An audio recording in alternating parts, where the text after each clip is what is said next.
7 formula mencipta tren. Buka langsung laris. Ini dalam buku saya sudah ada. Lengkapnya di video juga sudah ada. Durasinya 3,5 jam. Jadi saya tidak akan membawakan 3,5 jam pastinya. Saya membawakan 1 jam saja. Nanti kalau sempat saya membawakan materi berikutnya. Ini jam piro sekarang? Jam 8 ya. Oke, buka langsung laris. Yang saya bisa pertaruhkan di depan para akademisi bahwa ini adalah framework bisnis. Ya. Nah, nanti contoh-contohnya Anda bisa simak kawan-kawan. Ya. Nah, 7 formula buka langsung laris. Pada dasarnya yang pertama tadi menggambarkan tentang metrik Boston. Pembukanya seperti itu. Saya kalau masuk ke dalam lebih dalam lagi, ya ini 7 formulanya adalah ini nih. Yang pertama adalah bidik pasar potensial. Nah, bagaimana supaya kita buka itu bisa langsung laris? Itu ada elemen-elemennya yang harus kita persiapkan. Kadang-kadang kita buka itu berdoa untuk laris. Padahal ikhtiarnya salah. Iya enggak? Nah, Pak, semuanya itu kan ada ilmunya, benar enggak? Ya, seperti pada saat kita melempar ke atas, ini disebut namanya gravitasi. Nah, gravitasi ini adalah ilmu bumi kan? Betul enggak? Atau ilmu Allah yang diturunkan ke bumi, namanya gravitasi, sunatullah. Sebab akibat. Nah, maka dari itu kita hadir di sini ini untuk memperbanyak keilmuan kita, supaya lengkap. Seperti kata-katanya Abraham Maslow, if the only tools you have is a hammer, you tend to see every problem as a nail. Jika Anda tools aja, palu, semua masalah Anda anggap sebagai paku, dipakuin. Kalau cuma punya satu dalil, innamal a'malu binniyat, wah itu tergantung dari niatnya. Itu semua tergantung dari niatnya. Semua tergantung dari niatnya. Lah buat apa belajar ilmu fikih? Kan begitu ya. Paham ya? Nah jadi gak usah jadi ustadz gitu kan, kabeh ngerti itu tergantung dari niatnya. Jadi jangan semua dipaluin. Kita harus punya gergajinya, harus punya kikirnya, punya amplas, punya bur, punya yang lain. Begini, oh ini digesek-gesek sedikit aja, dicat lagi sudah beres. Seperti ini dempolin dikit deh. Ini dibur duluan nih. Nah, contoh begitu ya. Jadi toolsnya harus tepat. Oke, nah satu ya, bidik pasar potensial atau bidik potensial market. Potensial market itu apa? Yang warna hijau. Kalau warna merah itu apa? Bleeding market. Market yang berdarah-darah begini, contoh begini. Anda buka laundry. Tadi itu sapi perah ada bunganya nih ya. Anda buka laundry. Kanan kiri buka laundry. Barrier itu entry-nya tipis. Yang tadinya Anda 10.000 per kilo, kanan kiri buka, kanan 9.000, 8.000, Anda nurunin 8.000, 7.500. Anda nurunin 7.500, sebelah kanannya lagi, nurunin lagi, benar nggak? Nah ini sebenarnya bleeding market, banting-bantingan. Ya, jadi komoditas. Nah market yang sudah banting-bantingan, sudah mati-matian itu, bagaimana kita keluar dari situ? Atau membidik market yang berbeda. Ya, kalau yang merah, supply sama demand sama-sama ini gedean supply-nya. Ya, jadi demand-nya misalkan 100, supply-nya bisa jadi 1.000 gitu loh, atau paling enggak 200. Jadi dari situlah banting-bantingan harga terjadi. Kalau potensial market, demand sama supply, gedean demand-nya. Misalkan demand-nya 1.000, supply baru 100. Potensial market. Kalau sleeping market, belum jelas demand-nya. Nah terus mas kalau belum jelas demand-nya kenapa digarap? Kita bisa educate. Ingat, market needs, market wants. Ya, kadang-kadang needs aja, dia belum ngerti kalau dia butuh itu. Saya ambil contoh begini nih. Misalnya saya jual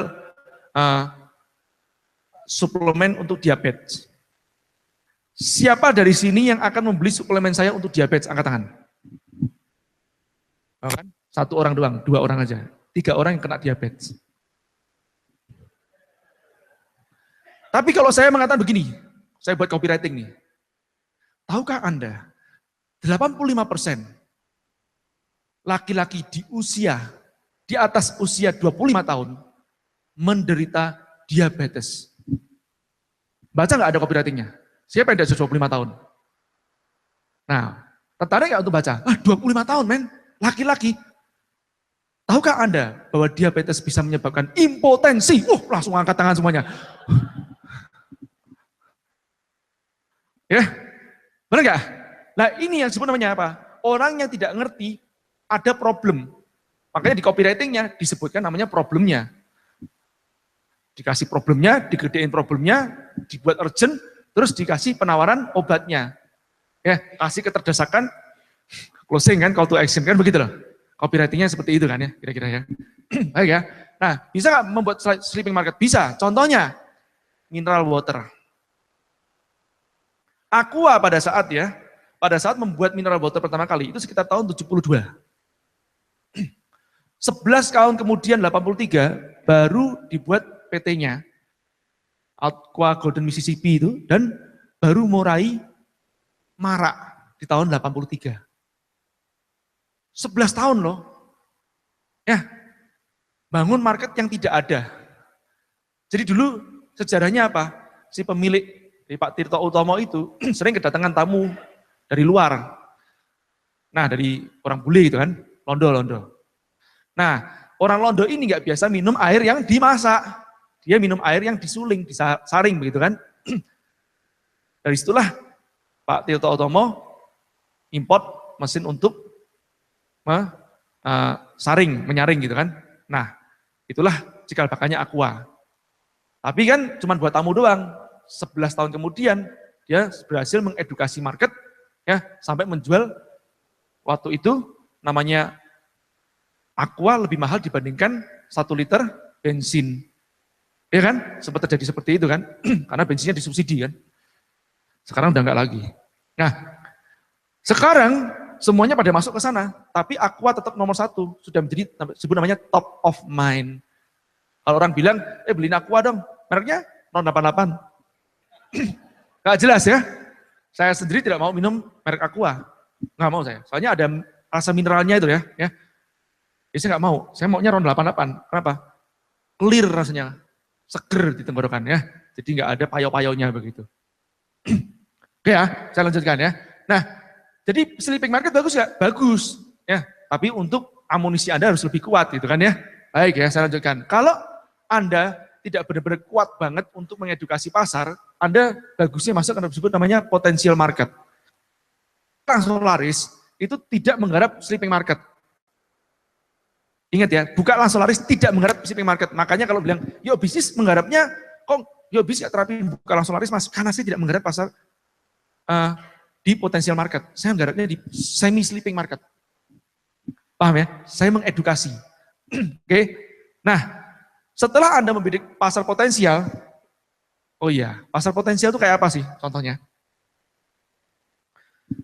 Jadi simpelnya begini, carilah produk-produk di pasaran yang demand-nya sudah besar, tapi mereknya belum terkenal. Kata kuncinya di situ. Ya, kata kuncinya ingat baik-baik ya. Ya, potensial market adalah yang permintaannya sudah besar, bahkan cukup everlasting, ada yang everlasting, ada yang tidak, tapi belum ada merek yang terkenal. Jadi kita banyak akan berbicara masalah merek. Saya ambil contoh begini. Namanya Batagor, yang terkenal apa mereknya? Kingsley, baik, orang Bandung ya. Kalau saya sebut di Malang, Batagor di Malang, yang terkenal merek apa? Nggak tahu ya? Berarti Batagor itu masih menjadi potensial market di Malang. Paham nggak? Di satu daerah tertentu dia belum kuat mereknya. Ini menjadi celah bagi kita untuk membuka pasar Batagor di Malang. Paham ini maksud? Baik, contoh yang lain. Anda tahu makan jakwe nggak? Jakwe itu sejak zamannya Yipman masih kecil. Ya kalau Anda nonton filmnya Yipman yang seri berapa itu yang menggambarkan masih kecil kan? Dia hotelan jakwe sama temennya pas masih kecil gitu, lapar gitu kan malam hari bertiga, satunya cewek, duanya cowok kan, nah sama si Yipman ya bagi jakwe. Itu 100 tahun yang lalu terjadi itu. Si Yipman itu. Ya. Nah, jadi zamannya Yipman sudah ada jakwe. Pertanyaan saya, jakwe yang terkenal di Malang apa? Hah? Nggak ada. Yang terkenal di Indonesia apa? Kok nggak ada? Hah? Penelek. Aku baru dengar sekarang gitu. Ya. Nah tapi kalau tanya sama saya, Mas Masih pernah nggak makannya jagung yang pernah? Di mana?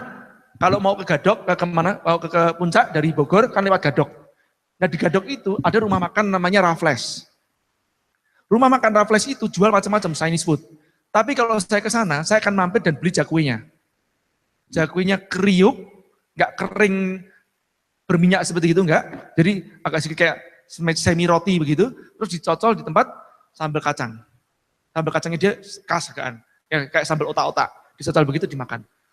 Sambil minum kopi. Jangkrik.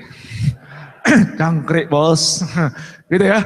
Nah, tapi kenapa si jakuinya Raffles tidak terkenal? Hanya di kalangan tertentu. Karena jakuinya Raffles ini berlindung di bawah nama besarnya Rumah Makan Raffles. Paham ya? Kalau saya misalkan jadi yang punya, saya akan keluarin jakue ini, saya buatin khusus namanya jakue Raffles. Nah, paham ya sama saya? Jadi dikunci produknya dengan mereknya. Dibuat, itu buka langsung laris. Saya ambil contoh yang lain. Tahu lumpia nggak? Lumpia di Semarang, yang paling terkenal apa? Orang Semarang mana? Ayo, lumpia Semarang? Hah? Gang Lombok, baik. Orang bilang Gang Lombok, ada yang bilang Pemuda, ada yang bilang Mataram, Kampung Baris. Itu bukan merek. Itu nama daerah, nama jalan. Paham ya? Mataram ya. Pemuda itu nama jalan, Jalan Pemuda. Bisakah daftarkan merek dagangnya? Nggak bisa. Begitu ya, Anda lihat itu di Mataram sederetan jual lumpia. Pemuda sederetan jual lumpia. Nah ini sebenarnya pasar potensial. Paham ya? Ada satu orang anak muda lulusan MBA dari luar negeri balik ke Indonesia. Ngelihat satu hal ini. Egonya dia nggak dia pegang. Ya, kalau biasanya kalau anak muda pulang itu mau mengkreat sesuatu yang baru, salah besar. Anda masih menggarap pasar sleeping gitu. Atau membuat produk-produk yang kayak wow gitu kan ya. Padahal itu belum tentu ada marketnya. Atau belum tentu sustain marketnya. Benar nggak? Ya misalnya buat ya yang kayak bubble tea atau apa gitu ya. Yang dulu pada saat dulu ya belum tentu sustain. Itu belum tahu kita, bukannya tidak ya. Belum tentu sustain. Tapi yang jelas lumpia itu sudah sustain. 30, 40 tahun, 50 tahun sustain. Dan belum ada merek yang terkenal yang terdaftar. Nah anak muda ini membuat satu merek, kemudian dia ngerti caranya promosinya. Dari mana? Cegat traffic datang dari luar kota masuk ke Semarang. Dari mana? Dari arah utara, selatan, sama barat. Dicegat sama dia. Hebat ya? Dicegat sama dia, trafficnya dari Jogja, dari Surabaya, dari Jakarta. Itu bagiin brosur di lampu merah itu. Bagiin diskon voucher gitu ya. Sekian persen. Terus berapa tahun dia bagiin seperti ini? Ya, sekarang dia terbesar, namanya Lumpia Express. Tahu ya? Nah, jadi kalau bicara masalah lumpia, mungkin yang Anda bilang enak, belum tentu terbesar omsetnya dibandingkan dia. Paham ya? Ini sebenarnya mengunci ya potensial market itu dengan merek. Oke ya? Paham? Baik. Mau contoh yang lain? Apa contoh yang lain? Fashion, jilbab. Bagaimana keluar itu semuanya? Nah, saya pernah menuliskan tentang namanya ciri khas. Ini ada Mbak Rozi Gadiza. Saya buat tulisan saya itu tentang Mbak Rozi Gadiza sama satu lagi Aramara. Ya, saya mungkin Mbak Rozi sendiri pada saat itu nggak menyadari ya. Kalau saya buat tulisan itu saya nggak menyadari kan. Mbak Rozi gimana? Situ kan? Nggak menyadari kan pada saat saya tulis. Saya kalau melihat ciri khasnya Gadiza itu saya sebut namanya hijab Korea. Kenapa? Stylenya agak sedikit ke atas sedikit gini, terus terusan. Ya, terus warnanya dua color, biasanya satu bulat, satu gold. Saya bilang begitu, jadi yang saya lihat, ciri khas. Ya, jadi kalau saya melihat tipe seperti itu, oh ini Gadiza, hijab Korea. Bahkan kalau perlu saya buatin, namanya hijab Korea. Kalau saya, ya Korean style hijab, misalnya, dan Korean style hijab, saya tulis begitu. Ternyata beliau pas membuat selain terusan langsung diprotes sama sama pelanggannya ya. Loh, kok ini bukan Gadiza banget? Nah, itu berarti mereka sudah ngerti identity dari Gadiza ini ya.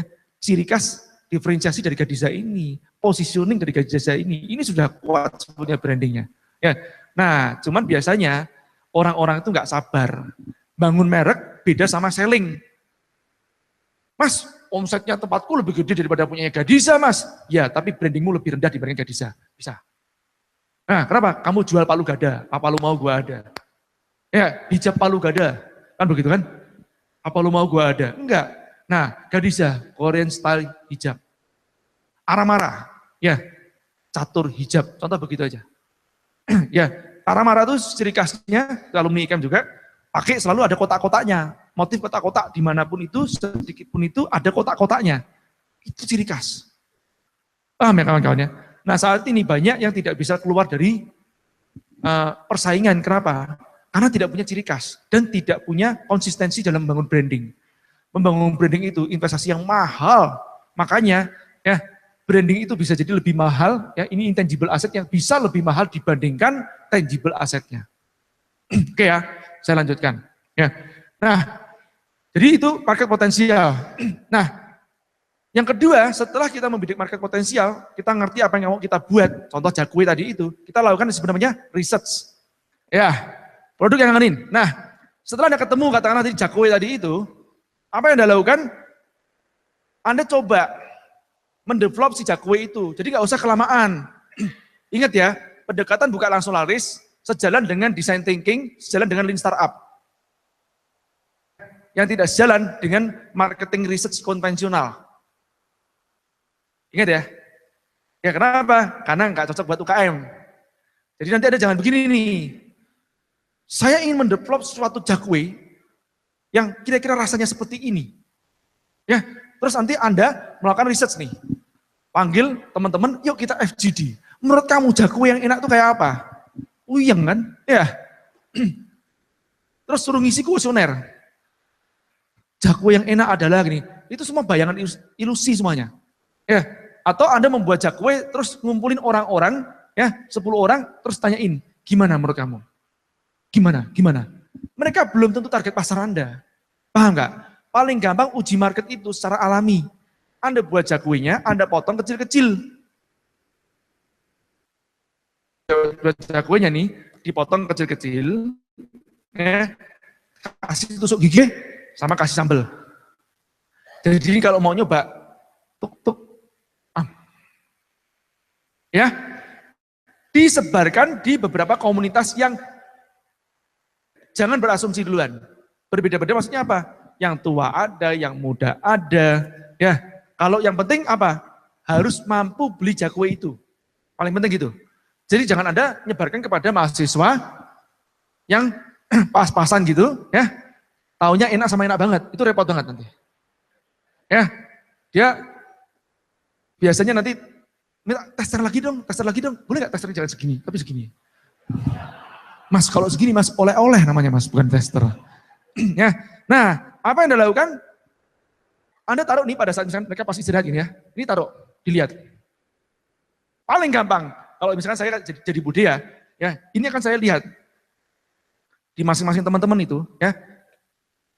Nah kotaknya kosong kan? Nah kalau kosong, terus tersisa, yang tersisa apa?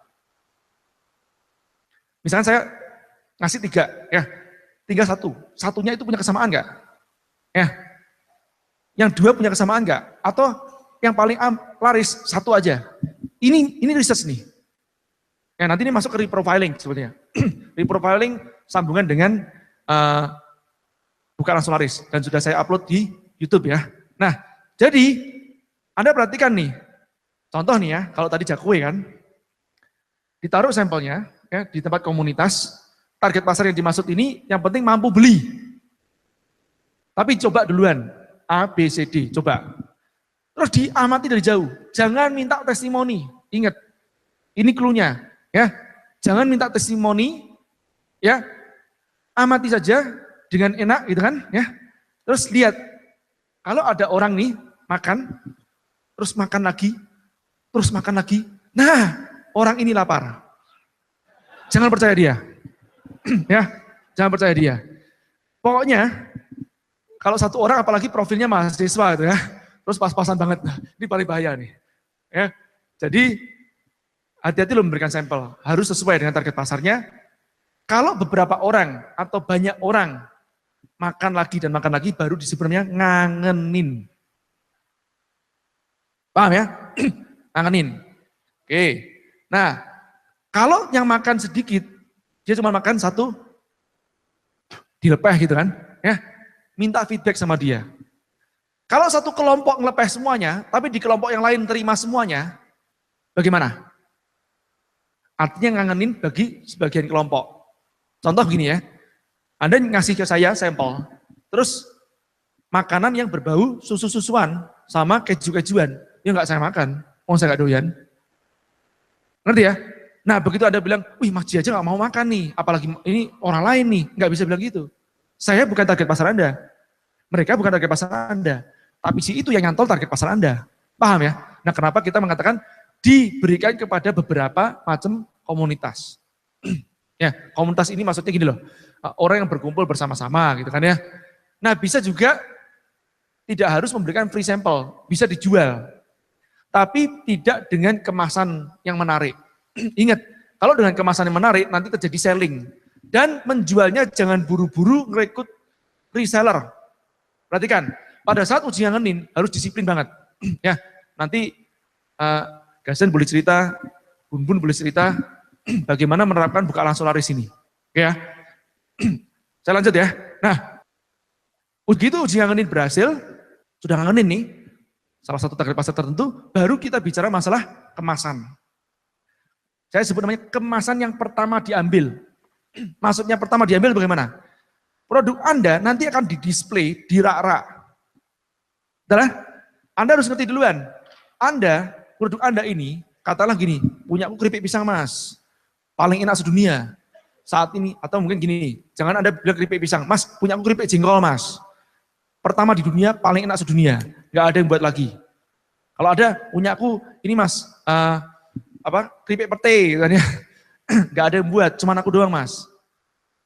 Nggak bisa Anda mengatakan seperti itu. Meskipun Anda bilang ini nggak ada yang buat yang lain, nanti Anda harus pikirkan, punya Anda ini masuk ke dalam kategori atau sub kategori produk apa. Contohnya, keripik pisangnya Gazan, kalau dijual di tempat, sekarang di mana, di Transmart, dijual di Transmart, itu akan didisplay di kategori produk apa? Paham nggak? Kategori produk apa? Snack kan? Artinya Gazan, kompetitor tidak langsungnya, atau bahkan kompetitor langsungnya pada saat itu adalah snack yang lain. Ya, paham ya dimaksud teman-teman ya? Nah, jadi sekali lagi jangan bilang gini, pas Anda jual kan, Anda bicara masalah kemasan yang pertama diambil. Jangan Anda mengatakan, produkku enak. Orang nggak tahu produkmu enak, kecuali orang nyoba. Orang tidak akan mencoba, kecuali dia beli. Orang tidak akan membeli, kecuali dia ngambil. Orang tidak akan ngambil, kecuali dia lirik. Orang tidak akan lirik, kalau kemasanmu nggak menarik. Betul nggak? Nalar? Ya, baik. Itu kemasan. Kalau seandainya produk Anda dijual telanjang itu maksudnya nggak pakai kemasan, ya di etalase begitu. Nah, pastikan bentuknya menarik. Produk Anda dijual di outletnya harus menarik.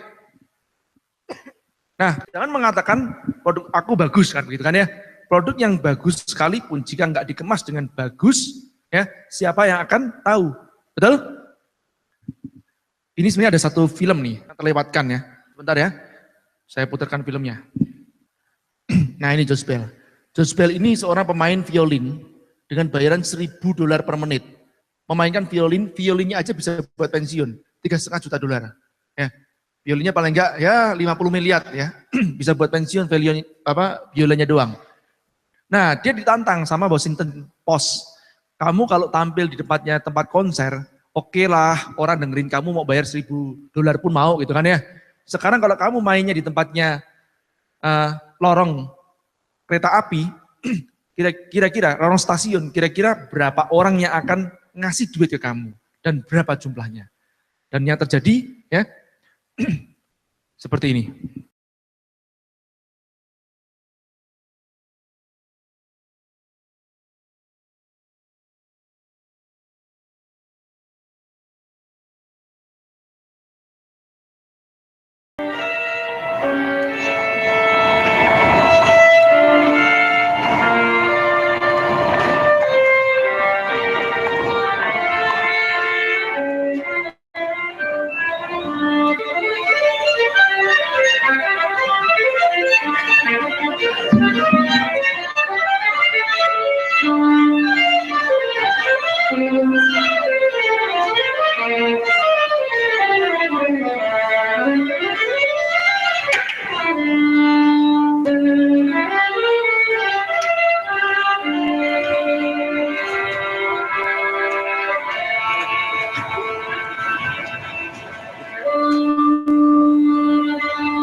Kasihan ya, pemain seperti ini dibayar $1.000 per menit, hanya menghasilkan berapa? $53 aja.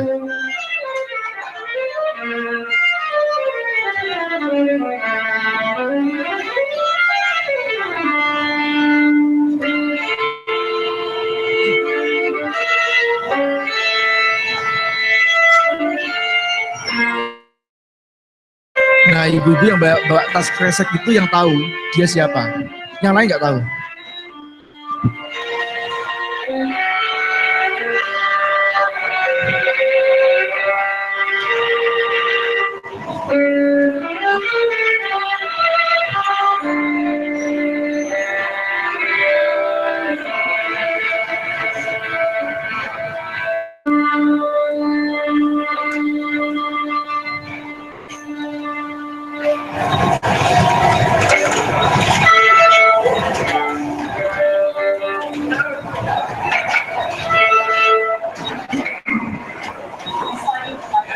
Nah, cuma dia yang ngeh, yang lain nggak ngeh. Dia bilang nggak akan terjadi itu di sini. Ya, gitu ya. Nah, jadi dengan mengubah kemasan aja itu bisa mengubah nasib dari bisnis Anda. Nah, bisa jadi Anda sekarang yang sudah punya kemasan yang bagus, punya produk yang bagus, mungkin Anda cuma perlu namanya repackaging. Oke ya. Bisa jadi juga rename merek. Nah, kalau bicara masalah merek, ini sebenarnya gabungan dengan kemasan. Merek dan kemasan dibuat bersama-sama kan. Oke. Nah, merek yang top itu syaratnya apa sih? Sebelumnya kita ngomong duluan nih. Seandainya Anda pergi ke suatu tempat, katakanlah saya punya ini pesta besar buat Anda, terus kemudian saya undang semuanya Anda ke tempat rumah saya di daerah Kota Baru Parahyangan di Bandung. Itu kan namanya Bandung Coret, di dekat Padalarang. Ya. Nah, Anda sampai Padalarang, terus Anda mau nyalon. Aku nggak enak nih, tampangku kusut kayak gini, mau facial dulu sebelum ketemu masjid gitu kan ya. Atau mau rebonding gitu kan, keriting soalnya kan, nggak lucu kan. Nah, Anda mau melakukan seperti itu. Kemudian ada 5 salon. Sederetan ada 5 salon, dan salon tidak ada yang terkenal semuanya. Bukan Joni Andrian bukan, Rudiadi Suwarno bukan, ya Joni Gudel juga bukan, nggak ada yang terkenal. Salon itu yang pertama disebut namanya salon Gatot. Merek salonnya Gatot. Yang kedua merek salonnya Tince. Yang ketiga Lisa. Mana yang Anda pilih? Kenapa kok semuanya Lisa? Nah, siapa yang milih Gatot? Angkat tangan. 1, 2, 3, 4, 5 loh. Itu ya, yang milih Gatot biasanya berjenggot. Ya, satu bisa jadi dia berpikir itu syariah kan. Krim nih ya, dari cewek cowok sama cowok. Yang kedua, dia punya pengalaman, mungkin juga loh, saya nggak tahu kan. Pengalamannya dia, terakhir ya, aku ketemu sama Gatot tuh bencong. Ternyata Gatot tuh bencong gitu kan ya, dan keren banget motongnya. Saya nggak ngerti macam-macam pengalamannya mereka. Oke ya. Nah yang ketiga, nah jangan-jangan bahaya juga itu nanti ya. Gombreng ya. Baik. Orang berpikirnya Gatot seperti ini. Oke? Kalau Lisa, Tince, siapa yang memilih Tince? Angkat tangan. Oke, sedikit Tince ya. Biasanya yang milih Tince itu, berpikir gini, Mas, kalau bencong pengalamanku, itu kalau motong cakep, Mas. Bagus, rapi, detail. Terus diajak ngurumpi, enak banget, Mas. Kan begitu ya? Kalau cowok milih bencong, biasanya begini. Saya kan juga bencong juga, Mas. Kan begitu. Ternyata sesama bencong dapat diskon. Jadi yang kedua, dia berpikir bahwa si Gatot seperti gini kan. Kalau Tince seperti gini. Yang milih Lisa seperti apa? Angkat tangan, yang milih Lisa. Banyak banget. Biasanya milih Lisa. Kenapa? Orang berpikir Lisa itu cantik. Betul lah? Kalau cowok-cowok, iyalah Lisa lah tetap cantik. Benar nggak? Kalau cewek paling nggak paling aman lah gitu. Nama Lisa itu aman. Sejuta umat. Pertanyaan saya, kalau saya milih, saya kasihkan calon keempat namanya Victoria, siapa yang masih milih Lisa angkat tangan? Yang milih Victoria angkat tangan? Ada marketnya masing-masing. Ya, artinya ada yang bilang gini, Mas, Victoria tuh kelihatannya kok terlalu eksklusif, Mas. Kenapa cowok nggak mau milih Victoria? Cewek banget, Mas. Kalau Lisa masih oke deh. Ngerti ya? Dari tadi saya tidak ngomong masalah isinya salon itu bagaimana, yang namanya Lisa Tince ini kayak apa, betul lah? Tapi di benak Anda sudah berpikir Lisa Tince sama Gatot itu seperti ini. Paham? Artinya merek itu penting nggak? Penting kan? Ya, artinya merek berpengaruh nggak terhadap ketertarikan target pasar Anda? Merek berpengaruh nggak terhadap asosiasi produk Anda? Berpengaruh. Oh, saya belum bilang produknya nggak seperti apa. Namanya. Kalau saya bilang salon yang kelima, mereknya GSC. Siapa yang ke salon GSC yang katakan? Ada bingung nih, agak sedikit bingung kan? Ini salon mobil atau salon manusia nih? Betul ya? Nah, karena apa? GSC, susah diasosiasikan.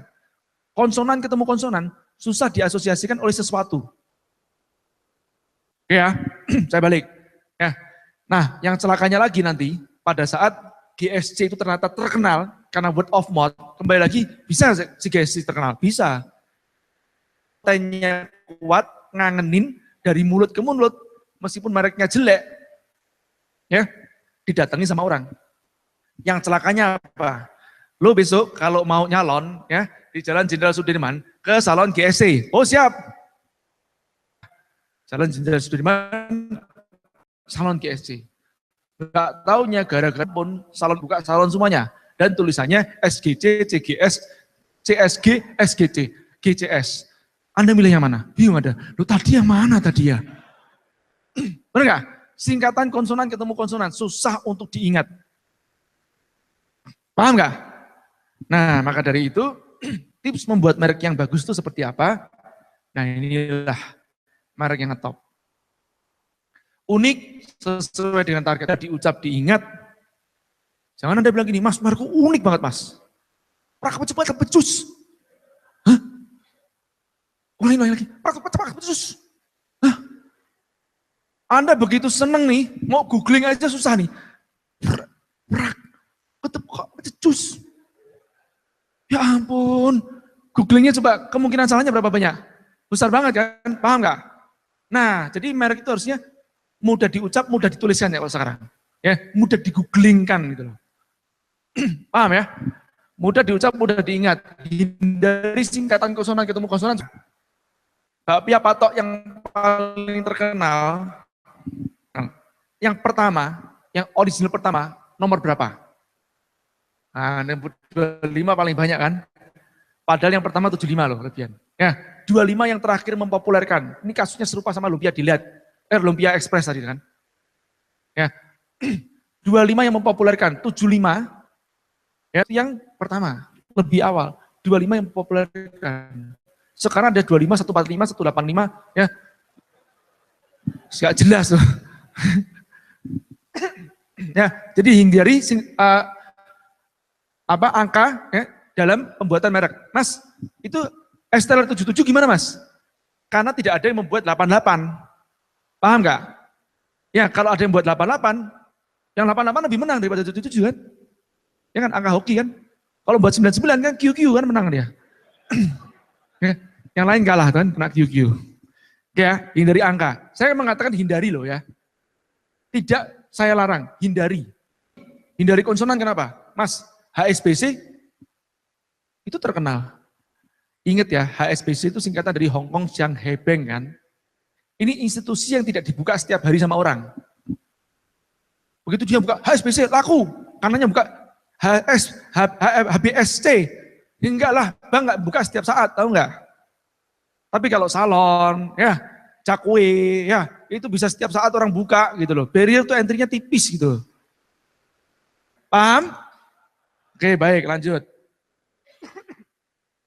Terasosiasi oleh diferensiasi. Contoh ya, kalau Anda spesialnya di kriuknya, ya ada kata kunci kriuknya.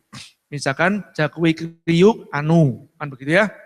Nah, kalau misalkan Anda membuat ya keripik cabai atau apa keripik singkong lah yang umum kan singkong kan, tapi spesial di misalkan bakarnya ya Anda buat singkong bakar anu, kan begitu loh ya. Paham yang saya maksud ya? Nah, jadi itu asinya. Kata kunci produk unggulan yang dimaksud apa? Coba kalau Anda pergi ke suatu kota tadi ya, yang tidak dikenal, misalkan katakanlah Planet Bekasi gitu kan. Nah, tadi ada tuh Puerto Rico. Ya, Puerto Rico siapa dari Puerto Rico katakan? Yuh, 2 orang dari Puerto Rico. Ya, dari Purwokerto. Puerto Rico, Purwokerto. Tapi yang datang dari Puerto Rico lihat cantik-cantik itu kan, kita bisa berasumsi berarti orang Puerto Rico cantik-cantik. Nah, misalkan Anda ke Purwokerto, terus mau makan bakso, ngidam bakso di sana. Hah? Soto? Jangan, bakso aja. Kalau soto sana udah banyak yang terkenal kan. Kalau bakso nggak terkenal kan. Ya istilahnya begitu ya. Nah, jadi tidak ada merek yang terkenal di sana. Sederetan itu menjual bakso semuanya. Tapi masalahnya apa? Yang pertama namanya rumah makan Bunda. Dia jual nasi rames, ya, terus ada soto, ada rawon, ada bakso. Sebelah kanannya rumah makan Panda. Ya ibunya, ini Panda bapaknya. Rumah makan Panda, dia menjual gudeg, opor, bakso ada, dan macam-macam. Kanannya lagi rumah makan Dinda, warung Dinda, ini anaknya. Dinda jual yang macam-macam. Juga ada baksonya juga. Yang sebelah kanan, bakso Cak Tole misalnya begitu. Nggak terkenal kan? Udah Tole pakainya Cak, ya Cak Tole misalnya begitu kan ya. Nggak terkenal. Anda kira-kira, kan namanya bakso Cak Tole ya. Dari keempat ini, Anda milih yang mana kalau mau makan bakso? Kenapa kok Anda bisa milih bakso? Ada kata kunci baksonya, paham nggak? Serupa kalau Anda mau makan gado-gado, Anda prefer kemana? Yang ada tulisan gado-gadonya kan? Ngerti ini maksud? Mengandung kata kunci produk penetrasi atau produk unggulan. Orang cenderung serakah. Ingat kata-kata saya tadi, Anda mau masuk dari pintu, jendela, atau cerobong yang mana? Ngerti ya? Jadi sekarang konsep pemasaran itu membidik yang sebenarnya market niche. Niche. Ya, market niche ini bisa jadi dari interest produknya atau dari segmentasinya. Ingat 2 hal ya. Interest produknya kayak tadi itu loh, mengandung kata kunci. Produk unggulan yang aku cari, bakso anu. Kalau kategori bakso sudah kompetisinya tinggi banget, bakso bakar anu. Bakso bakar sudah terlalu tinggi banget, bakso goreng anu. Ya, bakso goreng, bakso bakar, bakso wah udah tinggi banget, bakso gosong. Kan ya, bakso sampah, wes karemu gitu ya. Membuat kategori-kategori yang berbeda. Paham yang dimaksud ya? Paham ya? Jadi mengandung kata kunci produk penetrasi. Nah, apakah pada saat Anda menjual bakso hanya menjual bakso saja? Tidak selalu. Tapi produk unggulan Anda adalah baksonya. Contoh gado-gado Boplo tidak hanya menjual gado-gado. Dan tidak hanya menjual sate ayam. Anda makan nasi langginya enak, pecelnya enak gitu ya. Nah, apakah soto Betawi, ada satu merek juga dia khasnya memang soto Betawi. Tapi justru saya kalau ke sana tidak makan soto Betawi lagi. Bandengnya. Cafe Betawi. Ya. Kafe Betawi dulu terkenal dengan soto Betawinya. Oke ya. Baik. Nah, ini disebut namanya kata kunci produk unggulan. Oke ya. Jadi ini semuanya kalau Anda buat sedemikian rupa, maka akan sangat Oke ya. Ini contoh riset saya. Ini ada orangnya yang punya di sini. Papa Pia mana Papa Pia? Angkat tangan. Nah, ada di belakang sana ya. Dulu Papa Pia itu mereknya Pia Piaku. Saya nggak ingat banget Mas, sebelum pakai Papa Pia, pas Pia Piaku, itu omset 15 juta per bulan. Ya. Nah setelah menggunakan Papa Pia, kok bisa ratusan juta per bulan. Ya, nah ini konsep yang disebut namanya rename. Apa yang saya lakukan dulu, brainstorm sama Mas Bayu sama Silmi, istrinya beliau. Ya, tanya nih, jadi kita brainstorm, kita tanya-tanya sama mereka, siapa yang banyak beli? Ya, siapa yang banyak beli? Reprofile ya, siapa yang banyak beli produkmu? Biasanya mereka naik kendaraan apa? Belinya pada saat apa? Makannya pada saat apa? Rasa apa yang paling mereka suka? Apa kesan-kesan yang mereka katakan tentang produkmu? Ini tanya, ya, ditanya terus, digali, dari situ kita bisa mendapatkan suatu kata kunci nanti. Slogan. Ya, termasuk ya merek. Ya, merek sama slogan. Saya waktu itu cuma terpikir, ini kelihatannya karena target pasarnya ibu-ibu usia sekian sampai sekian, ini marketnya mirip sama KFC nih. Paling gampang saya bilang kita numpang tenar sama KFC aja. Ya, desainnya miripin KFC. Oke, terus namain apa Mas? Karena target pasarnya ibu-ibu, kita namain Papa. Ya, Papa Pia. Mama Mia, Papa Pia. Ya, simpel aja sih, Mama Mia, Papa Pia. Oke, nah terus awalnya saya waktu itu bilang sama Mas Bayu, yuk kita buatin tagline-nya jadi rebutan istri-istri. Karena yang beli kan ibu-ibu. Cuman kan saya mikir juga nih kalau jadi rebutan istri-istri, wah ini bapaknya pas lihat, kisopo ya kawanan banget gitu kan ya. Buat kayak gini mau minta asah golok bukan gitu kan ya. Nah terus diganti jadi rebutan anak istri. Paham ya? Karena pada saat pulang ke rumah sering dibuat rebutan. Jadi rebutan anak istri. Desainnya Daru Redono. Mana Mas Daru? Mas Daru di belakang tuh ya. Yang kunciran itu yang mendesain, buka langsung laris juga dan ilustratornya adalah dia ya. Ilustratornya juga dia. Nah, saya bilang sama Mas Daru buatin desainnya laki-laki kira-kira usianya dimudain dari Kolonel Sanders. Kolonel Sanders usianya waktu itu kan 65 tahun. Nah, ini dimudahin ya. Nah, terus warnanya dibuat KFC. Terus karena desainnya yang mainstream pakai full color, coba dibuat desain jangan kebanyakan warna. Terus apa dulu lagi lah supaya orang bisa tahu produknya kayak apa. Bicara masalah kemasan. Kalau tidak ada jendelanya harus ada foto produknya. Alhamdulillah, boom ya.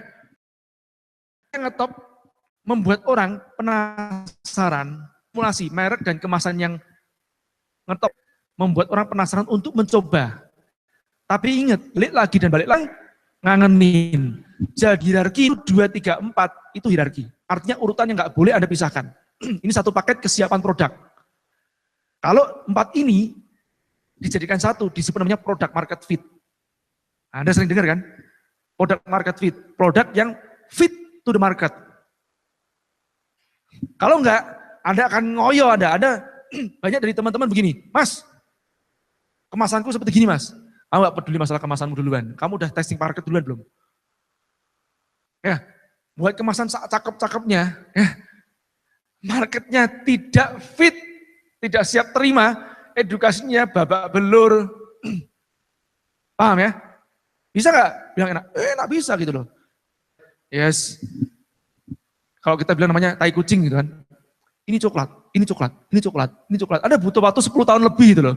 Untuk mengedukasi ya dengan bombarding kan bahwa tai kucing ini adalah rasa coklat. Iya, seperti dilakukan oleh para politikus kan. Ini baik, ini pahlawan, ini gini ya. Image-nya digedein gitu loh, dibombarding. Sehingga yang disebut namanya kebatilan pun jadi kebenaran. Dikarenakan bombarding media yang luar biasa. Otak. Ini coklat, ini coklat. Anda nggak percaya itu loh, salah satu nih produk nih saya bilang. Ada training di Hotel Mulia, Senayan, itu disajikan kerang tuh loh, yang kerang sel yang gede itu kan, yang cangkangnya gede itu. Saya ngerti, itu mentah kelihatannya ya. Mentahan kan? Saya nyoba kan, penasaran kan, wah ini mau sugih makan kayak apa. Orang kaya makan seperti apa. Saya coba gitu kan, kelihatannya kok enak banget tuh bule-bule makan. Terus tak sedot gini. Saya taruh di tempat, gini, muntah gitu ya. Weneknya minta ampun, langsung pusing saya. Makanya gini jadi nggak bisa nih. Jadi buat saya, tapi kalau itu dicuci otak terus, itu jadi bisa enak itu loh. Paham nggak? Susi kan? Nah, ini susi. Padahal itu suseno kan itu loh, bukan susi. Ya maksudnya gini, saya tuh lihat susi itu jadi bingung loh bener. Saya lihat ini sushi ini kan dari Jepang kan di efek branding jadi mahalnya minta ampun. Kalau di Jawa itu kan namanya lemper toh. Ya toh, lemper ya ketan kan, beras sama ketan atau kalau pakai beras ya berarti lontongan begitu loh. Kita sebut namanya arem-arem ya. Tinggal nambahin seaweed gitu doang aja. Dijual lebih mahal. Dipotong kecil-kecil gitu, pakai sumpit ya. Gak doyan saya. Ya. Saya pernah waktu itu juga jadi saya lulus kuliah itu, saya cuma punya cita-cita kan 3. Adidas, beli CD player, ya, terus kemudian makan McDonald. Dan 3-tiganya nggak kepake semuanya. Begitu saya beli sepatu merek Adidas yang keren, saya pakai, rasanya sakit ya enak ya. Adidas itu di telapak bagian ini mengecil, ya. Jadi kenyamanannya rendah dia. Tapi keren modelnya, jadi ramping. Tapi buat saya adalah orang yang memakai sepatu karena kenyamanan. Gak mau saya kasih orang. CD player, saya jarang dengerin musik lagi. Cuman seneng pas mau punya tuh ya. Begitu makan McDonald, aduh salah makan aku nih. Ini opo roti kok anggo salep gitu kan. Jadi saya gak doyan mustard, saya gak doyan yang namanya mayones, saya gak doyan tuh. Jadi buat saya itu kayak salep gitu loh rasanya. Paham ya? Cuman diedukasi terus kan, iki enak, ini enak, kamu keren makan ini, kamu keren makan ini, akhirnya Anda makan itu karena keren. Benar nggak? Bisa nggak? Ya bisa aja gitu loh ya. Saya sih, originalnya bagaimana? Originalnya menerima nggak? Ya, kalau originalnya menerima, produk itu jadi satu, ngangenin. Oke ya, lanjut. Yang kelima, setelah satu paket produk itu ngangenin, dengan kemasan yang menarik, ya merek yang top, baru tentang distribusi dan promosi. Distribusi dan promosi. Ingat, saya ngomong promosi apa? Promosi menggemborkan produk Anda supaya dicari oleh target pasar Anda, betul? Distribusi menyampaikan produk Anda pelanggan atau konsumen. Distribusi, promosi. Oke, distribusi yang merata tanpa promosi yang kuat. Ya, produk Anda taruh di mana-mana tapi tidak terjadi permintaan. Orang nggak ngerti, nggak ngeh. Terjadi dead stock atau stoknya mati. Promosi yang kuat tanpa distribusi yang merata, orang mencari-cari produk Anda. Begitu tanya, ada ini, nggak ada, ada itu, nggak ada ini, ada ini, nggak ada. Kompetitor untuk masuk, paham ya? Ya, tadi yang seperti saya bilang, batagor yang paling enak apa di sini? Kenapa Kingsley nggak buka di sini? Ya, itu pilihan dia ya. Tapi ini jadi celah bagi kompetitor untuk masuk. Pedes yang begini, nggak ada mas. Ada keripik pedas yang gini, nggak ada mas.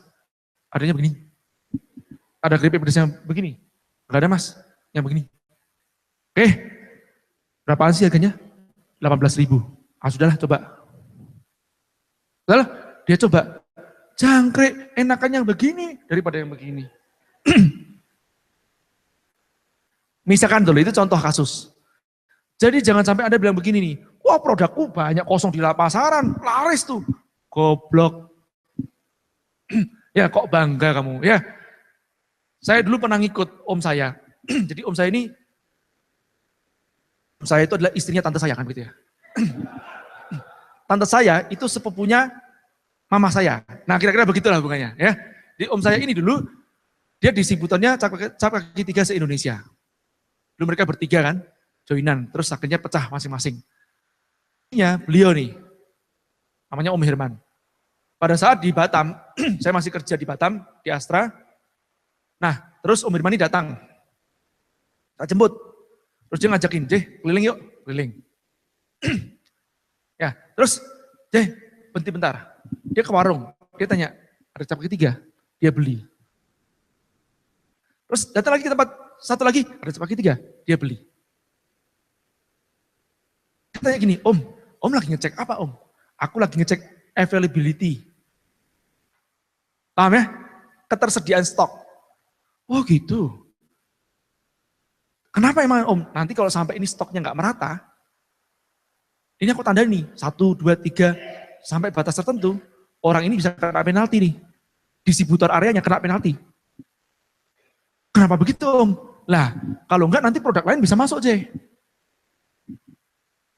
Makanya sampai ada yang curang itu, diborong semua produknya, dihanguskan, diganti produk yang lain. Makanya ada yang ini, nggak ada, ada yang ini, nggak ada, ada yang ini, nggak ada, switch. Ya, sekelas rokok yang nyandu, ini surveinya email, nyandu seperti email, nanya 3 outlet nggak ada, switching brand. Ada email, nggak ada, ada email, nggak ada, ada email, nggak ada, 3 nih. Adanya apa? Plasmid, oke deh. Beli dia, hati-hati.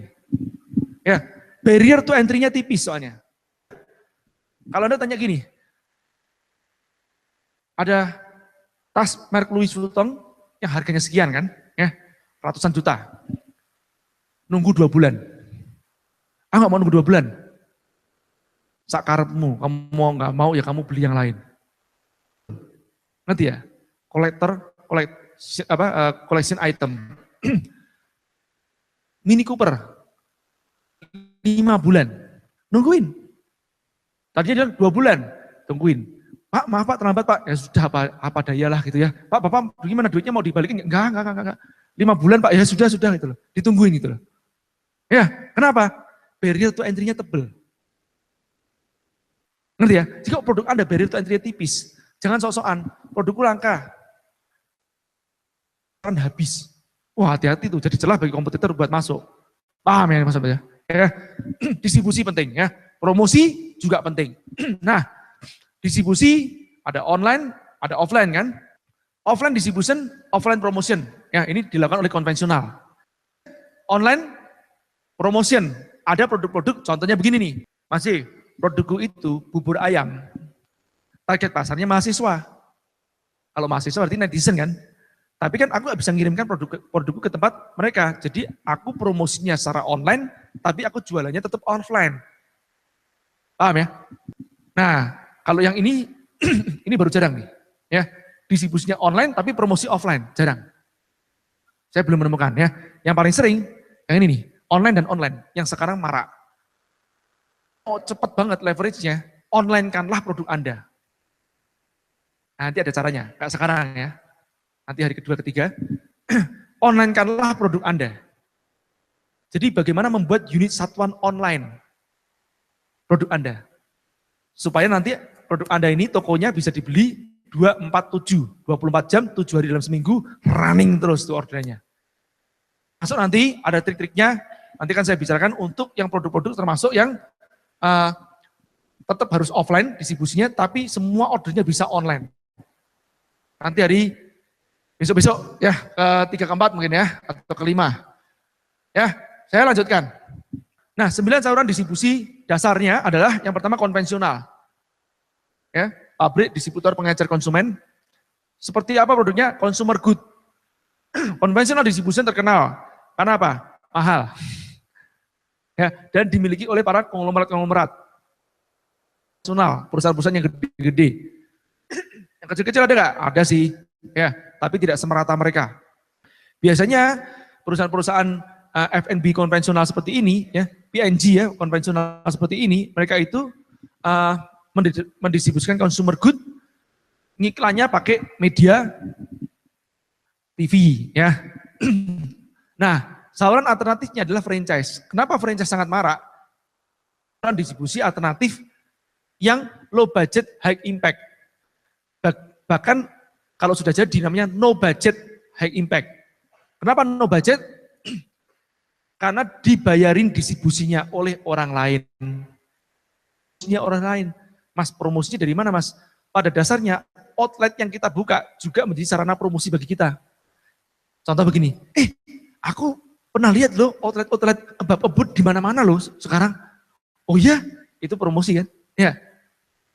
Ya, branding adalah keterlihatan. Semakin sering terlihat, semakin kuat brandingnya. Oke, lanjut ya. Nah, contohnya franchise, ya kita tahu sendiri Alfamart, Indomart, dan yang lain-lain. Direct selling, ini banyak kita kenal di beberapa 10 tahun yang lalu ya, direct selling kan. Bahkan sebelum multi level, direct selling lebih terkenal. Orang door to door datang ke tempat rumah kita. G itu jadi besar gara-gara itu juga. Tupperware juga dari direct selling. Ini saya puji. Jualan kuningan door to door. Miliarder beneran tuh, saya puji kan. Nah, tapi armadanya dia kirim tuh se-Indonesia tuh. Jualan seperti gini nih. Ya, ada satu alumni IKEM yang dia dulu itu salah satu kadernya saya puji. Bukan kader apanya ya, bukan kadernya neko-neko enggak. Kader untuk jualannya gitu. Nah, dia pas pertama kali daftar itu ke tempatnya saya puji, hanya dikasih uang Rp5.000 satu hari. Terus mereka menawarkan door to door kuningan itu. Di drop satu tempat, nawarin door to door. Kalau kamu nggak dapat duit dari situ, ya kamu cuma makan Rp5.000 itu satu hari. Ya, cuma bisa buat satu kali makan, mungkin setengah. Ya, multi level marketing begitu juga. Ya, multi level marketing sebenarnya dengan direct selling mirip banget. Bedanya cuma dia komisinya berjenjang. Sangat terkenal banget, ini adalah saluran distribusi yang luar biasa, fenomenal, tapi kembali lagi, pada saat mereka mempromosikan peluang usahanya, bukan produknya, fokusnya di switch ke peluang usaha, itulah penyimpangan dari multi level. Produknya bro, lihat peluang usahanya bro. Jadi jadi gue ngedelopo, ya. Kamu jual apa? Jual kaki kanan kiri. Atau jual produk. Nanti begitu ketemu sama yang lain, di prospek itu juga, jual kanan kiri, bukan jual produk. Ya, ini kamuflase penjualan. Ya. Pada dasarnya banyak yang money game berkedok multi level. Oke. Tapi multi level yang memang produknya sangat kuat seperti MW dipakai sampai sekarang. Saya aja masih pakai. Betul? Kopi ginsengnya CNI ya juga terkenal enak. Sampai sekarang masih eksis. Balik lagi yang ngangenin. Oke ya, lanjut. Online. Nah ini fenomenal. Diprakarsai oleh siapa? Pada satu Dell nih. Dell sangat terkenal kasusnya kan. Amazon, Dell. Kalau Amazon berbeda.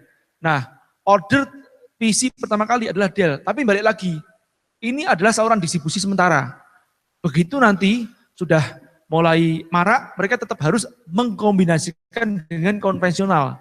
Setidaknya adalah stokis. Ya, stokis online. Ya, larinya ke stokis dan online. Kenapa perlu stokis? Menghemat waktu pengiriman. Oke, dan menghemat biaya pengiriman antar region. Ya. Oke. Future-nya memang seperti ini. The one below, that one. Yep. God, that's so easy. That's amazing. How easy is that? You just sit back and you're wearing it, and it moves when you move. How does it do that? Try another one. Where's that one from? The info. Try it on red.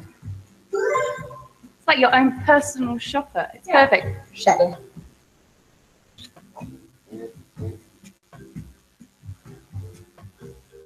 Nice. Come on, you try. No. Yeah. Just wave your hand. I'm going to notice you. Ini sudah terjadi ya teman-teman. Kemarin saya lihat ada satu aplikasi yang sebenarnya fitting room. Semacam gini juga, aplikasi fitting room di luar negeri. Lupa namanya, aplikasinya apa. sebetulnya. Going on. What?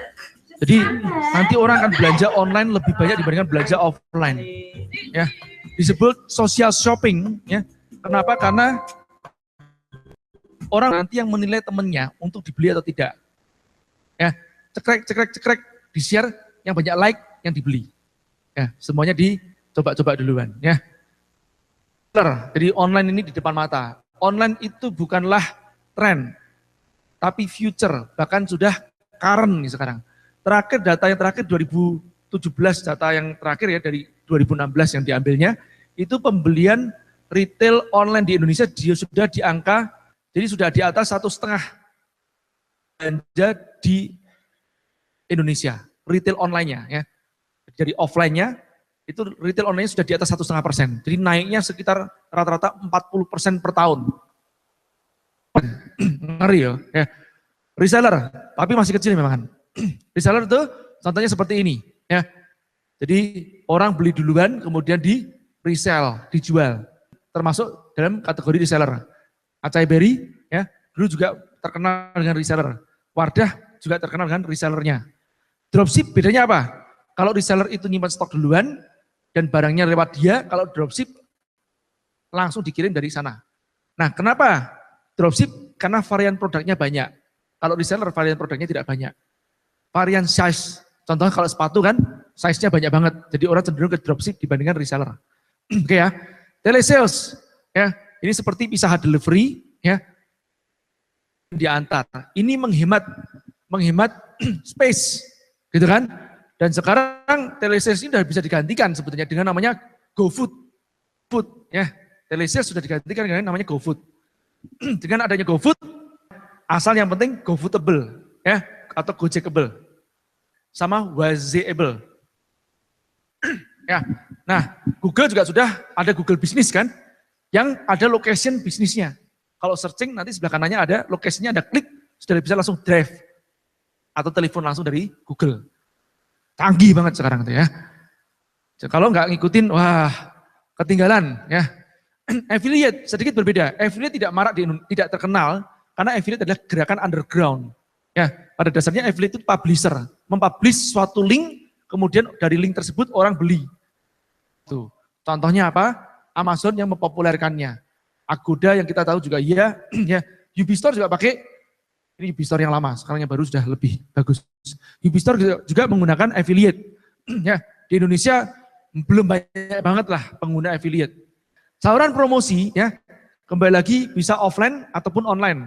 Offline yang kita tahu nih, konvensional. Kalau online, nah sosial media kebanyakan sekarang kan, ya, saluran distribusi online itu website. Ya. Nah, sebenarnya website itu everlasting. Oke, kalau yang sosial media itu tren sifatnya, atau stand pameran. Lanjut ya, yang disebut dengan saluran D sama dengan P itu apa? Pada saat mendistribusikan juga memasarkan. Ya. Distribusi sekaligus memasarkan. Ya, dan low budget high impact. Inilah jadi saluran distribusi dan pemasaran sementara teman-teman UKM. Kenapa saya sebut sementara? Ya, karena belum tentu terjadi terus-menerus. Yang keenam, penyebar virus. Ini leveraging-nya. Kalau yang kelima, lima tadi itu adalah mutlak. Oke? Kalau Anda sudah punya yang 5, Anda bisa growth organik. Ya. Nah, kalau ini bagaimana menciptakan leverage growth hack-nya ya, dipercepat nih, ya, growth-nya dipercepat. Dengan apa? Dengan penyebar virus. Apa itu penyebar virus? Star. Apa Malang Strudel bisa cepat terkenal? Karena adanya Tengku Wisnu. Oke? Kalau Star digabungkan dengan sosial media, sangat powerful. Terus share. Nah, satu lagi community. Ya. Kalau tiga-tiganya digabungkan, luar biasa banget. Ya, lanjut ya. Nah, yang ke-7, pengungkit konversi. Pricing strategy. Yang kedua adalah timing. Menjual hijab, timing yang tepatnya kapan? Ramadan kan? Ya, menjelang Ramadan kan orang pada insaf. Ya. Setelah Ramadan, saya sudah kembali lagi. Ya, bukan kembali lagi ke jalan yang benar, balik ke zaman dulu lagi. Oke ya. Baik. Ini contohnya ya. Ini pricing strategy gitu kan ya. Jadi kalau reseller diberikan komisi yang kecil, biasanya nggak benar-benar tertarik. Ya, kasih komisi gede baru tertarik. Studi kasus. Nah, dengerin Gazan. Assalamualaikum warahmatullahi wabarakatuh. Perkenalkan teman-teman, nama saya Gazan Askar Gufara. Saya owner dan sekaligus CEO dari Zanana Chips. Banyak teman-teman saya yang nanya, teman sekolah, teman SMA, teman SMP, teman-teman komunitas. Mereka banyak yang nanya, Zan, sebetulnya Zanana Chips itu rahasianya apa sih bisa booming kayak gini? Nah, terus kan saya bilang, baca aja bukunya, bukan langsung laris. Nah, mereka nyeplos bilang, ini sih promoin gurunya. Ya habis gimana, orang memang begitu kok. Ya kalau teman-teman mau tahu nih, saya ceritain sedikit. Jadi kalau teman-teman sebagian udah baca buku ini, isinya ada 7 formula menciptakan tren bisnis. Ada 7 formula. Nah, saya ceritain sedikit, 7-7-nya kita praktekin di Zanana Chips. Yang pertama itu bidik pasar potensial. Nah, waktu itu saya membidik orang-orang yang suka banget sama keripik pisang coklat di Lampung, tapi dia mau nyari di Bandung nggak ada. Jadi kesusahan, mereka cari tapi di Bandung nggak ada karena masih sebatas oleh-oleh. Itu ada bidik pasar potensial. Di mana pasar potensialnya? Orang-orang yang suka keripik pisang coklat di Lampung mau beli tapi cuma ada di Lampung, nggak ada di Jakarta, nggak ada di Bandung, nggak ada di Surabaya. Nah, itu yang kita sebut pasar potensial. Satu dibidik, selesai. Yang kedua, kita mulai dari produk yang ngangenin. Jadi kita mulai uji ngangenin 2 bulan pertama saya jualan tanpa merek, cuma rasa coklat doang. Jadi 2 bulan pertama saya jual murah 10 ribuan, dijual ke temannya teman, terus mereka ngasih masukan, Zan kurang manis, tambahin gula. Zan coklatnya kurang rasa, tambahin coklat. Zan kebanyakan bumbunya, kurangin. Zan bumbunya kurang nempel, bikin nempel. Nah kayak begitu terus sampai 90% orang yang beli Zanana beli lagi. Nah itu udah beres kan, yang kedua itu produk yang ngangenin. Yang ketiga itu kemasan pertama diambil. Zanana Chips pertama kali mulai itu kemasan baru jadi setelah 4 bulan. Jadi kita mulai November, kemasan itu April ya, berarti 5 bulan ya, 4 bulan. Hitung aja sama teman-teman ya. Jadi setelah bidik pasar potensial, terus uji ngangenin, baru kita bikin kemasan. Jadi jangan buru-buru nembak, saya mau mulai usaha, ini kemasannya begini. Jangan dulu, sabar. Jadi mulai dari uji ngangenin dulu. Kalau rasanya udah enak, kontennya udah bagus, baru kita bikin kemasan supaya orang-orang mau coba karena menarik kemasannya. Akhirnya jadilah kemasan yang baru. Yang keempat, merek yang ngetop. Merek ini juga baru ketemu sebelum kemasan. Jadi ini mungkin kalau merek sama kemasan bisa disamain ya prosesnya, jadi nggak perlu hierarki. Nah jadi merek itu saya dapat dari teman saya, Mas Mulyadi dari bisnis.com. Itu dia beliau ngasih nama saya Gazanana. Jadi udah Zan, mereknya Gazanana aja. Nah gak ada sama saya dihilangin, itulah Zanana. Karena kita kepengen membidik pasar yang sedikit eksklusif, yang elegan, jadi kita bikin logonya biasa aja, nggak ada gambar-gambar berlebihan, pisang, terus tagline terakhir love it bersih. Nah habis itu kita pakai formula yang kelima, saluran distribusi sambil dengan promosi. Apa itu? Itu reseller kita pakai. Karena reseller itu adalah orang yang menyalurkan produk kita ke konsumen, sekaligus mereka juga mempromosikan produk kita. Beda kalau produk kita ditaruh di toko, itu cuma sekedar distribusi. Karena toko itu nggak bisa ngomong. Nah kalau reseller, mereka promosi sambil mereka jualan. Nah yang keenam, penyebar virus. Kita tahu siapa target market kita. Kita tahu siapa tokoh yang terkenal di antara target market kita.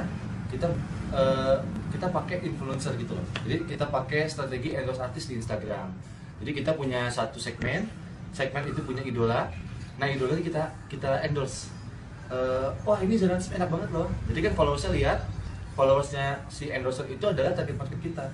Jadi Zanana Chips ini cepat terkenal. Terus yang ketujuh adalah pemungkit konversi. Pemungkit konversi ini adalah fokus di target market kita. Kita tahu target market kita siapa. Jangan fokus membahagiakan semua orang.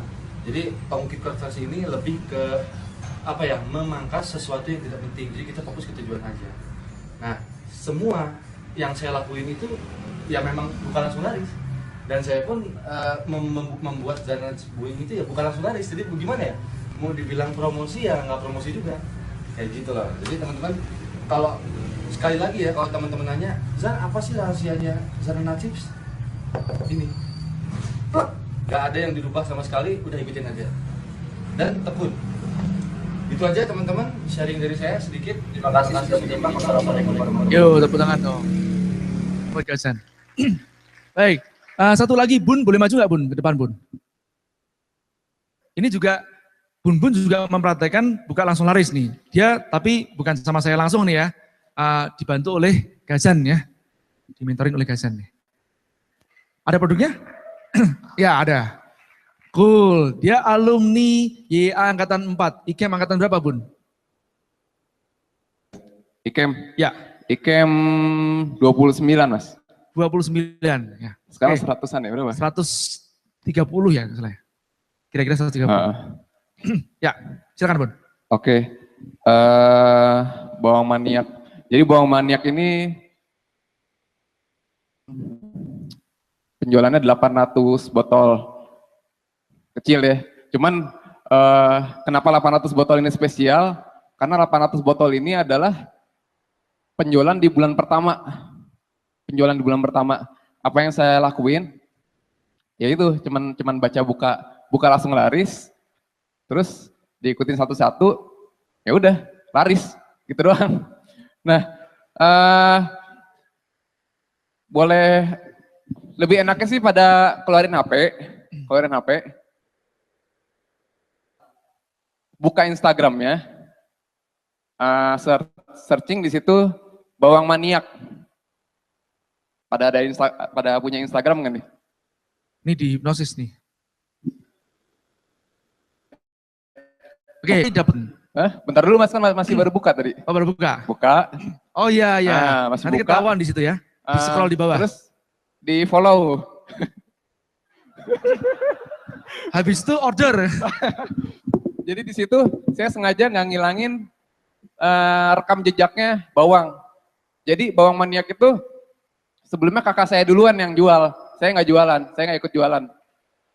Itu di scroll ke bawah aja, atau mungkin boleh sekalian di sini.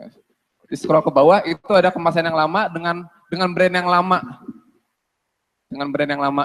Namanya bawang Mami Acit, itu nama kakak saya. Nah, yang pertama adalah uji coba produknya dulu. Produknya ini udah terbukti ngangenin nggak? Jadi saya coba ke teman-teman, ke orang-orang, ke... Dulunya produknya kan bawang biasa kan? Bawang goreng biasa. Bawang goreng biasa. Ya. Bawang goreng biasa. Tapi bawang goreng biasa juga udah banyak yang suka. Yang dulu tuh rasa original dan rasa pedas. Nah itu udah banyak yang suka. Saya coba ke yang nggak suka bawang aja, mereka tiba-tiba jadi suka gitu. Makanya itu juga yang salah satu yang jadi terinspirasi bawang maniak. Karena yang tadinya nggak suka bawang, malah jadi seneng dan jadi maniak gitu. Atau mungkin kita coba dulu aja kali ya. Di sini ada nggak yang nggak suka bawang? Angkat tangan yang nggak suka bawang. Tapi bukan ada traumatis. Betul, sana nggak ya. Boleh coba aja tuh. Tadi angkat tangan ya. Tapi yang bukan traumatis sama baunya ya. Dibuka, Buka aja. taruh di tangan, terus Ada lagi nggak? Yang lapar jangan makan. Ya, soalnya nggak boleh yang lapar ya. Itu tuh yang sebelah sana, yang perempuan ya. Yang nggak suka bawang, silakan. Oh, Desi jangan ya bang, sandal ya. Satu lagi nih. Nah itu ada cowok satu. Sandal goreng. Desi tidak boleh jadikan sebagai produk, sebagai mana tadi? tester nggak boleh. Hancur. Jangan lihat wanitanya ya. Lihatlah ususnya. Nah, sekarang gimana cara ngetesnya? Gampang. Saya ikutin guru saya sebagian besar ngikutin ilmu Mas J, yaitu nggak usah ditanyain. Nanti kalau misalnya emang produknya enak dan ngangenin, nanti setelah besok atau lusa, pasti ada nyamperin, Mas produknya enak. Ini apa? Ceritain lagi dong, bawang maniak sudah ngapain aja gitu. Dan apa sih rahasianya bawang maniak? Biasanya begitu. Mereka nanyain menantinya. Atau yang kedua, nanti akan terdengar sendiri secara nggak langsung ke saya. Akan ada yang ngomong, Mas itu kata orang-orang yang tadi, itu enak loh bawangnya. Gitu, gampang kan cara ngetesnya. Jadi kalau misalnya kita tanyain, terutama ke orang tua kita, enak. Itu dia angkat tangan, yang ya kamu sorry, tadi katanya nggak suka. Coba dong digilir ke sini, jangan gilir ke atas tuh. Digilir, itu yang boleh digilir. Ini nggak suka dari ini katanya. Oh ada beberapa ya? Wah, coba di tempat dari atas tuh ke bawah. Citra, tolong tuh ke bawah Citra. Jangan banyak-banyak ya, itu namanya doyan. Mas, ada nasi putih nggak? Nah, itu langsung. Jadi kalau ngetes produk kita ngangenin atau enggak, hindari ngasih ke orang tua. Karena orang tua tuh pasti bilang enak. Sama kayak misalnya kita nanya, kita ganteng atau enggak, kalau orang tua pasti bilang ganteng. Dan jangan nyoba ke Desi. Kita pinter atau enggak pasti bilang, kamu tuh pinter sebenarnya, cuman belum. Pasti gitu. Jadi jangan ke orang tua, jangan ke teman dekat. Kalau misalnya ke teman dekat, triknya, jangan bilang itu produk kalian. Kasih aja. Soalnya kalau misalnya udah itu kalian bilang produk kalian, nanti bilang aja enak. Pasti begitu. Oke, sekarang gini ya, saya mau tanya, jujur ya, skala 1 sampai 100, di bawah 1 sampai 10, di bawah 5 siapa yang nilai? Di atas 5 siapa yang nilai? Di atas 7 siapa yang nilai? Di atas 8 siapa yang nilai? Oke, udah lumayan ya berarti ya. Tepuk tangan dulu dong. Jadi salah satu inovasi di produknya adalah pakai kita renyah tapi nggak pakai MSG. Sorry, gurih tapi nggak pakai MSG. Kita renyah nggak pakai tepung. Biasanya kalau yang pada crispy itu pada pakai tepung dan harganya murah. Harganya murah. Kalau yang bawang ini sebenarnya itu tingginya ilusi doang. Diteliti, bawang ini adalah yang termahal di pasaran online maupun offline. Karena emang sesuai prinsip di YA, karena saya YA, boleh jualan di bawah harga pasar. Kita harus jual paling mahal. Kalau misalnya kita banding-bandingkan harga di luar, jualan di pasar aja katanya. Betul, Ya. Mas? Oke, sekarang harga jualnya berapa tuh berarti retailnya? 32.000. 32.000. Dan omset di bulan, bukan omset. Penjualan di bulan pertama 800-an botol. Di bulan kedua? Botol. Ya. Di bulan kedua? Jadi gini, bulan kedua, kemarin saya rekap sebelum TFM, pembelian bawang merah, ternyata kemarin saya juga nggak nyangka Kak, ternyata pas bulan Januari, 1 ton Mas pembelian bawang merahnya. 1 ton? 1 ton. Lakunya berapa botol? Lakunya ya dikira-kira aja Mas. Nggak mau ngomong dia. Nggak mau ngomong ya. Ya. Berkali-kali lipat dari bulan pertama. Ya, berlipat dari bulan pertama. Ya. Jadi itu juga cara ngelipatinnya. Kalau saya yang ngelakuin, pertama saluran D sama dengan P itu. Distribusi sama dengan promosi. Jadi yang masarin adalah reseller.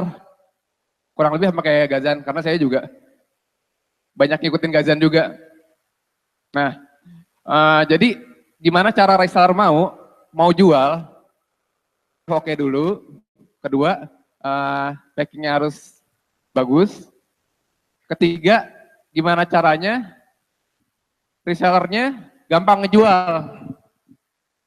Jadi yang lihat Instagramnya, dikebawahin, bakal banyak varian.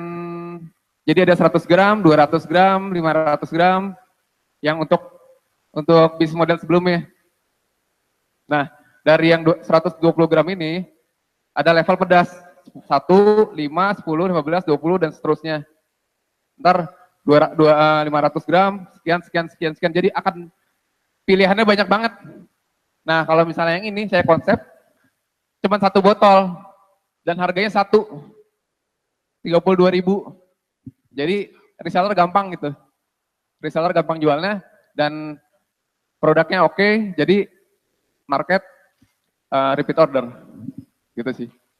Oke, ada pertanyaan? Ya silakan di sebelah sana mau tanya, silakan angkat tangan. redup aja lampunya, jangan terlalu terang. Redup biar bisa kelihatan Mas Yan. Perlu beli Petromax nih untuk nyorotin satu persatu ya teman-teman ya.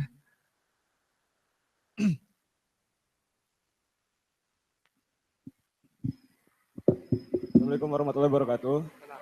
Nama saya Gilang dari Bekasi. Oh ya Gilang, big day. Iya loh Mas. Ya. Mau nanya, kan selama ini kan pakainya reseller ya. Produkku juga kan sama kan. Nah, kapan sih waktu yang tepat tur konvensional? Udah itu aja Mas. Ini tanya ke siapa? Apa? Tanya ke siapa? Ke Mas Jaya. Oh ke saya. Ya. Terus ke dia dulu dong ya, pertanyaan ke dia. Ya, ke Mas Bun. Ke saya ya, kalau yang ini ke saya nanti aja. Jadi maksudnya tanya yang ke Bun Bun apa? Kalau Bun Bun kan belum mengalami itu ya Bun ya? Belum, cuman sudah dikasih ilmu sama Mas J. Bocorannya gimana ya? Jadi gini, kalau misalnya kapan produk kita ke konvensional, itu adalah ketika nggak ada durasi waktunya sih. Jadi emang kita butuh reseller pertama itu untuk leverage. Makanya butuh Instagram, butuh Facebook, butuh sosial media itu untuk leverage. Cuma nanti reseller itu nggak loyal. Reseller nggak loyal. Mereka ntar bakal pindah-pindah produk. Kita jual produk yang lain juga dan kita nggak bisa karena mereka nggak loyal itu. Jadi emang suatu saat pada akhirnya akan ke konvensional juga. Kalau menurut saya sih seperti itu. Ya, tambahan dikit ya Bun ya. Jadi kapan saatnya, nah ini seperti punya kajian, jangan Anda buru-buru masuk ke konvensional distribution. Begitu Anda masuk ke konvensional terlalu buru-buru, sebelum brandingnya kuat, nanti daya tawar Anda ke mereka, daya tawar tentang paymentnya itu loh, ya tentang rak yang bagian atasnya itu loh, bagian depannya, itu kurang. Ya, contoh begini, ya Anda datang nih, masuk ke tempatnya Giant, masuk ke tempatnya Transmart, Carrefour, tanya, ini merek apaan ya? Udah tinggal dulu deh, bentar ya. Nah kan begitu kan? Kalau mau, oke deh masuk di bagian yang tidak strategis, kan begitu ya? Nah tapi beda kalau merek Anda sudah terkenal kan, digemborin oleh reseller, oleh endorser. Wah ini yang kemarin aku lihat nih. Anda, mas, barangmu boleh nggak dimasukin tempat saya? Oh boleh aja Pak, kalau yang penting bayarnya bener aja kan gitu kan ya. Terus tempatnya harus strategis. Ya. Anda kalau lihat itu di Transmart strategis banget tempatnya. Dan dipenuhin turaknya. Sampai itu nyolok banget kuning-kuningnya. Ya. Nah makanya dia juga, boleh tahu piecesnya nggak Zan sekarang? Piecesnya aja, penjualan per bulan. Oh jangan ya, jangan piecesnya. Nanti iri ya. Karena gue tanya omset loh Zan. Oh ya ketahuan juga omsetnya ya. Oke, di atas 5.000? Oh jelas dong ya 5.000. Di atas 10.000? Oke ya, di atas 10.000 ya kan ya. Nah itu penjualan gasan sekarang saat ini kan. Karena sudah masuk ke 35 outlet ya. 35 outletnya Transmart. Dan pembayarannya berapa bulan? 1 bulan, 2 kali. Jadi 2 mingguan. Ya, atau 1 bulan dibuat 2 kali. Termsnya 1 bulan tapi 2 kali pembayaran. Ya, oke ada pertanyaan lain buat Bun Bun? Ya silakan. Langsung saja, saya enggak pakai memperkenalkan nama karena sudah bosan 2 kali tadi saya tanya. Mas Bun Bun, untuk awal itu kan 1 bulan 800, ya kan? Ya. Pertama Mas Bun Bun itu produksi berapa dulu? Terus setelah itu kan ada permintaan. Ya. Itu kan mesti apa? Ada tenggang waktu untuk segera ngasih ke konsumen itu. Ya. Gimana? Itu emang karena progres 2 bulan ini sebenarnya adalah mungkin di orang lain progres tahun atau lebih. Jadi mau nggak mau kejar-kejaran waktu. Kalian kan usaha kecil menyendiri, semuanya sendiri, serba sendiri. Nah, cuman kita emang harus pasar butuh, kita harus ada. Jadi emang waktu pas di bulan pertama itu saya udah langsung nambah karyawan 4 di bulan pertama. Dan di bulan kedua saya harus nambah 10 outsource buat potong bawangnya. Gitu. Itu gimana kita muter otaknya aja sih. Gitu sih. Gitu. Oke ya. Nah, karena waktunya terbatas, teman-teman ya, saya mau nambah sedikit materi. Bun, boleh? Makasih banyak Bun ya. Oke ya, teman-teman. Saya reprofiling saya sarankan bagi Anda untuk nonton malam hari ini. Sangat singkat banget reprofiling, itu akan memperkuat materi buka langsung laris. Ya, reprofiling mungkin kira-kira sekitar kurang dari 1 jam kok. Ya, Anda bisa nonton.